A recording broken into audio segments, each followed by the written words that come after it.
Olaba mawulire ga Bukedde ku Bukedde TV ne Abatendekebwa TV tuli mu kitundu kya kubiri abali mu kutendekebwa obusawo bawabudde gavumenti okutuukiriza obweyamu bwayo ku nsako yaabwe gye yabasuubiza bagamba nti bakkaanya ne gavumenti okubongeza ensako yaabwe kyokka nga kino kirabika nga kiruddewo okuteekebwa mu nkola.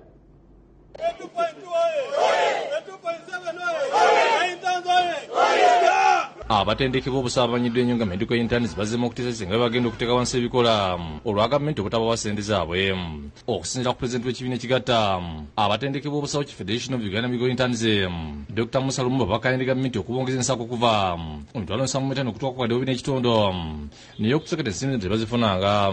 Pulezidenti wamala dde okuwa ekiragiro directive wamala dde ogiwa naye twebuuza ano yatateeka mu nkola ebintu by'ogamba ba intern pharmacists ba doctors ba dental surgeons bafune sente zaabwe $2,700,000 sente ntono nyezo $2,700,000.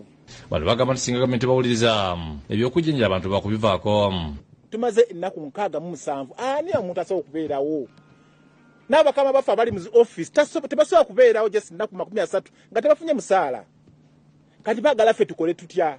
Abasoba n'abakola amalwaliro ga gavumenti okwetolera eggwanga lyonna bawadde gavumenti ennaku 3 ng'ekozesa ku nsonga zaabwe awadde tebagenda kudda mu woodi.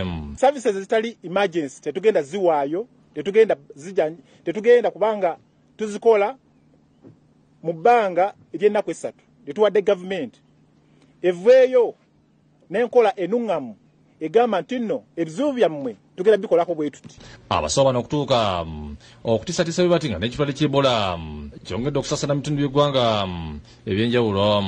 Abasawo begatte mu kibiina Uganda Medical Association nga bakulembeddwa mu Dr. Samuel Oledo bwe basabidde gavumenti okukola ku nsonga y'abasawo bano abo bayambako naddala mu kiseera kino ng'Ebola ataamye. Be basawo abatandikirwako kiba kitegeeza omulwadde wa Ebola wajja ng'obonero tebulabise nnyo bano bw'oba okasuse mu katyabaga tojja mwetaaga kukola nga talina kyakulya mu lubuto n'emmotoka ze muvuga tewali gy'oyinza kuvuga nga totadde mu mafuta. Kati gwe lwaki okitwala nti nno ye omuntu ayinza okutambula nga talina gulukose mu mubiri? Tewali landlord akkiriza musasula oluvannyuma myezi 3 taliiyo.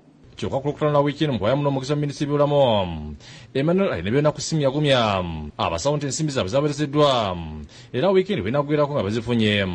Abayizi abasoma obusawo ssente zaabwe bazisindise mu training centers abangi bajja kufuna ssente ku accounts zaabo nga okutandika eno weekend nene ali next week so basigale nga bakakamu nga bakola mirimu gyabwe. Shabu Chad Naluja yakusakidde eggulu lino.